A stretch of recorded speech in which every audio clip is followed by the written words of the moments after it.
Greetings, YouTube friends. Today we're going to talk about Starlink versus Nomad Internet versus this new bad boy, the Mofi router. I mean, look at this thing. It looks like a top secret device that you would use on a spy plane. Anyway, we're going to talk about and compare all of these devices. As always, on the Full-Time RV Adventure, we're looking for the best, most reliable internet connection. And not because we don't realize that you give and take when you go full-time RV, but because we like to stream and my wife's an internet junkie. Y'all got any more of that broadband? You know I need it. And I need it for my work. We're going to compare these three devices, talk about the pros and cons of all three of them, and continue this adventure. So stick around. You're not going to want to miss this.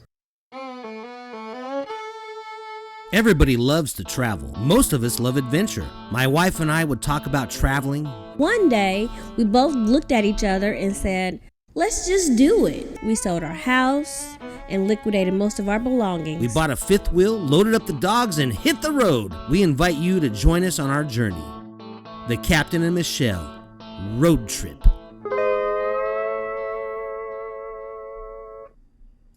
Now, the first part of this story is going to be about our journey up to our current location. We went through South Carolina. We stopped at a couple of really great state parks. Both of these state parks were fully treed. I mean, trees everywhere.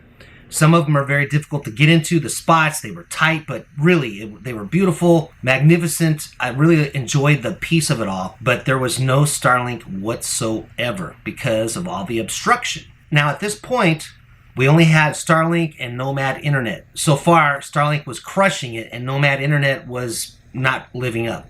The first park, Colleton State Park, were very tight fit. We had all the people, when we pull in, come around and help us back into the RV, which is really cool. Or back into the spot, I should say, which is really cool. They're, no, you gotta go this way, go that way, back in, okay, hard right, hard left, which I love that about the RV community. They're generally willing to lend a hand. We back in, fully treed, everywhere, total obstruction. You could get out of the top, obviously. You could see out of the top of the trees, but no Starlink whatsoever.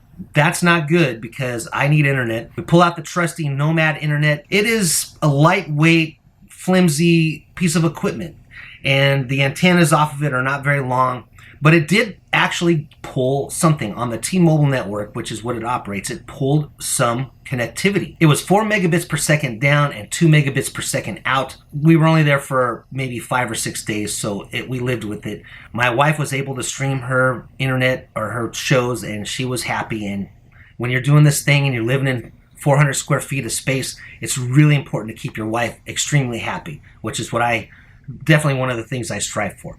The second state park we stopped at was called Croft State Park in South Carolina. Both these parks are beautiful, but again, fully treed. We're there about maybe a week. No internet access from Starlink again because the trees were everywhere, and you have to have a clear line to the satellite for this to work. So we pull out the Nomad from within the tin can of the RV, no connection. So we're like, oh wow, we don't have any internet whatsoever. I actually had to put the Nomad outside on a picnic table in order to get any kind of internet action at all. We were getting maybe at 1.5 megabits down and 0.25 out. This was a disaster, but good things come in all forms. This is when we met some really neat people who are actually now friends of ours. They also do YouTubing. It was Doug and Loretta from Interstate Adventures. They had a Mofi router, and they were pulling down crazy speeds. We ended up going over to their RV one night for dinner and had a little potluck thing. We shared RV stories and really got to know each other a little bit more and just had a wonderful time. It's always great to meet people on the road, but when you meet other people that have sold their house and they're living in their RV, traveling around, and YouTubing at the same time, that was really a fun time. We compared stories about RVs and black tanks and all the different issues and things that come along. Just had a wonderful time. Great folks.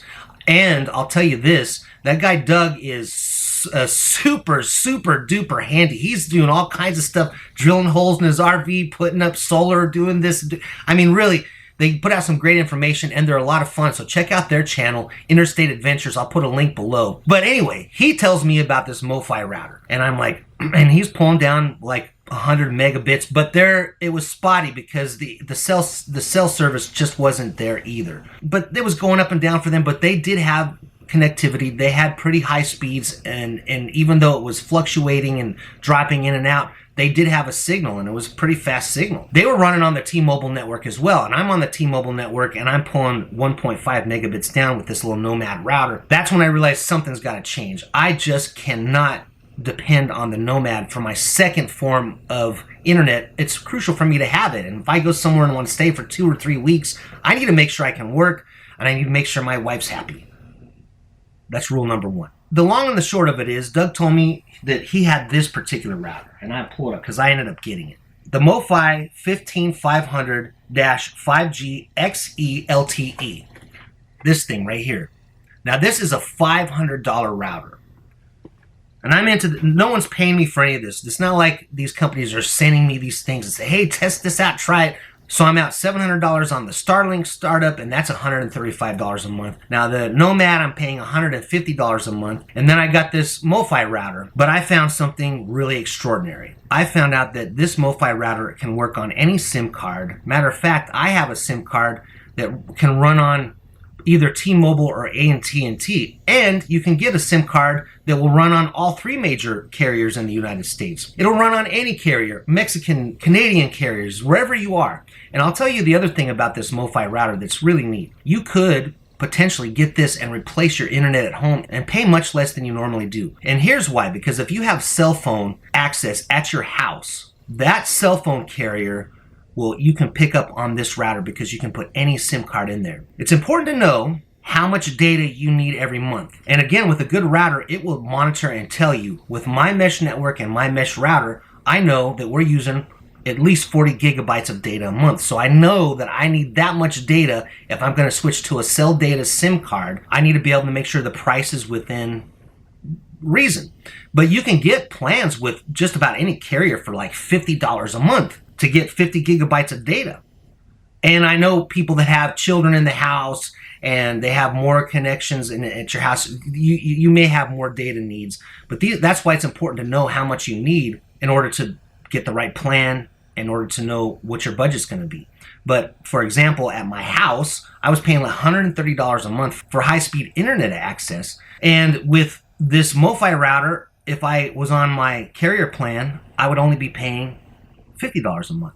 So these are things that you can think about, and that's why this router really has some neat things. So we're going to talk about speeds with this router versus Starlink and where we are today. We're in the foothills of the Blue Ridge Mountains. We're in a valley. So cell reception is pointless out here. You get maybe a bar, you talk to someone, it cuts out, boom, it's gone. The Starlink, I couldn't put the dish up on my ladder like I normally would do. So I actually ran the cable out towards the front of the RV where I do have a clear view of the sky, and lo and behold, I do have internet access. The Nomad router, nothing on the T-Mobile. I mean 0 access. And the Mofi router, we also pulled internet access from within this tin can because it's got all those little bat antennas. So we're going to get a little deeper into that. What were the speeds? What are we looking at? And how do we move forward? And is this a viable backup plan? Now keep in mind, all of our speed tests are done via our mesh network. Now the mesh network, if you're not familiar with what that is or why it's important, then you can look at a previous video that we did. But the mesh network, just the highlights, will give you a guest network. It gives you much more connectivity, not only throughout the RV because it is a tin can, but outside because you've got a few access points at both ends of the RV, and the data just flows much easier through the windows. Starlink generally fluctuates wildly when it comes to your ping rate and speed, but we have had so few issues with it. There are online reviews that will say that the RV service is not good because the service is depreciated, there isn't enough coverage, etc. I only see this service getting better as time goes on and am very happy with it thus far. As you can see, the Mofi router is much more stable. The speeds you get are not going to fluctuate much. As well, it's a very decent speed considering the idea that cell coverage in this area is very slim. If I do add external antennas to this router, I imagine the speeds would be amazing. We'll save that for another video. What is our strategy going forward to guarantee that we are going to have internet access? Well, number one, we're going to go with Starlink because it's unlimited and it is fairly high speed from our experience, most of the time we are able to do just fine on Starlink. My wife is very happy with her streaming capabilities. I'm happy at when I sit down and watch TV, we can run a couple devices, our phones. It's amazing how many things you actually connect to the internet. We got phones and tablets and TVs and computers, all these things attached to the Wi-Fi, and we are not having any issues with Starlink. There's occasional dropouts, and that's only happened where we are right now. We are just so remote and we're down in a valley. But for the most part, Starlink is our number one choice. But we have run into experiences where Starlink does not work due to obstruction. So what is the second choice? Nomad, it's out. So we're paying $135 for the RV Starlink. We were paying $149 for Nomad, but that's gone. I had it as a backup. I had it for 5 months. Think about that. $750 I paid for that. And I maybe had used it a total of 2 months, 2.5 months during that time. And that's only because initially we started off with that. We didn't have Starlink. So if I would have had Starlink and that from the beginning, maybe we would have used it a combination of 2 weeks. The Nomad's not a good viable backup. Now the Mofi router, that is our backup. We have Verizon as our main carrier for our cell phones. With whatever carrier you have, this is what I recommend if you do go with a Mofi router. You go to the carrier, you'll be able to bundle your services. So we ended up getting a SIM card with our Verizon that gives us, it's $20 a month, and it gives us, I think, 20 gigabytes of data a month, and then it throttles it back. If you need to get more, if I'm in a long-term situation, the Starlink isn't working, but the Verizon's working, then I can actually up the plan and get more. My guaranteed fee every month is going to be $135 for the Starlink and $20 for the Verizon. That's going to give me $155 monthly fee on my internet. Now here's where it gets cool with the Mofi router. I found a company, it's called EIOTA. With this company, they do sell SIM cards. I bought the SIM card for $5 off of Amazon. You can get different kinds of SIM cards. They'll have a SIM card that will work on 2 networks, or they'll have a SIM card that works on 3 networks. And this is, I don't know how they're doing it, but it's what's happening. So since I have the Verizon already, I got the SIM card for $5 off of Amazon from EIOTCLUB. It's a Chinese company. It works on both AT&T and T-Mobile. So what it'll do, wherever you are, if you're pulling any kind of a signal from any of these carriers, if Verizon's not working for me, which was the case where we are right now. I got the Verizon SIM card, popped it in, no signal. I got this other card, got the AT&T and T-Mobile, and I pop it in, it pulls the strongest signal, AT&T, which is in this area. Now, the downside to that is that it's limited data. So you can buy whatever, it's prepaid. So you can buy 24 gigs, you can buy 40 gigs at a time, 50 gigs. The more you buy, the more expensive it gets. So if you're in a long-term situation, the most I would pay to handle our data would maybe be $100 a month. If we were in a situation where we were a month stay and the Starlink and the Verizon were not working, I could pull this other card out and we would be fine. We would pull data. So this router, for example, that I was showing you, these signals within our RV in this tin can on the AT&T network inside this valley at the foothills of the Blue Ridge Mountains, 20 megabits of data per second down inside the RV when I put this by a window. If I don't put it by a window, we maybe get 5. So that's what the significance of making sure if you're going to do it internally by a window.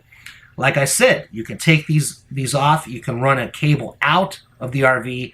I can put it on my, same thing when I do with my Starlink, I put it on my flagpole, get an attachment for that. I can put in an external antenna, maybe it's a couple $100 for this antenna, and end up getting much higher speeds that way. But for something that works in your RV in this tin can and can pull that kind of data when no one else is bringing data in is, I think, extraordinary. So that's our backup plan. We're going to start off with Starlink. If that doesn't work, we're going to go to our Verizon. If that doesn't work, then I will pull out my prepaid EIOTCLUB card. Now, keep in mind, this company, and I don't know how they're doing it, it's a Chinese company, able to pull signal from multiple carriers and a strong signal. It will, for example, when you go onto your computer how it shows your local weather associated with Hong Kong. So it's going to pull Hong Kong weather. You have to go in and make those changes. It does not mean that you've been hacked. It's just technology these days. There's things that you can do, but I just turn off the weather. I can look at my phone and see the weather. I don't need that. And I don't need the local news or any of that stuff. I'm tired of the news anyway. So that is our strategy going forward. We are, I think, guaranteed 100% good internet access no matter what we do. We'll be able to stream movies. I'll be able to do my work. At this point, I would like to talk a little bit more about the Mofi router. Here's how it works. These Batman-looking things are the actual receivers of the signal. When you are using this router in your RV, you would want to put these next to a window. You're going to get much more reception that way. The other cool thing about this is you can actually take these off and you can run a cable from this to an outside receiver. So that means your signal can even get stronger. This thing is highly adaptable in so many ways. Now, I did take these little things off because I use a mesh network. But these things they're the actual things that broadcast a signal. But I'm not going to be using Wi-Fi when I'm in the trailer with this. I'm going to be connecting my mesh router to one of these ports over here, one of these yellow ports, and then that is going to send the signal. The mesh router is going to take care of the Wi-Fi part of it. The model number is Mofi 15500-5GXE LTE. Now, I've seen people reviewing this online, and they're assuming that it's a 5G router because it says 5G XE LTE, but that is not true. This is a 4G router. It's a 4G LTE router. What the 5G means is that it is pulling 5 different bands, and it can do this with multiple towers. So if you're in an area where there are more than one tower based on the carrier you're using, then it will pull 5 bands of all the different frequencies out there, the frequency bands, and it'll combine them to pull the strongest possible signal, which is why this is really an amazing router. As a result, you're going to get close to 5G speeds, if not 5G speeds. Now, you can get a 5G router from Mofi. You can also get, I would say, substandard routers from Mofi. This one here is a very robust, it's a beautiful piece of equipment. There's so many things you can do with it, so many attachments. Not only that, the internal workings of the router itself are extraordinary. I haven't even been able to go through it all and figure out all the stuff that you can do with this router. Their customer service is impeccable. If I call them and leave a message on their line, I don't care if it's a weekend or later in the day. I called them the other day out here on the East Coast. I called them, I think it was 7 o'clock, 8 o'clock at night, and I got a call back in 10 minutes. They walk you through it. They're knowledgeable. They can help you solve whatever issues you might be having. So I'm going to give a serious thumbs up all the way around the board with this particular router. But this one is going to serve our needs as an amazing backup. And who knows, it may end up becoming our #1 source of internet as I do more testing and move forward.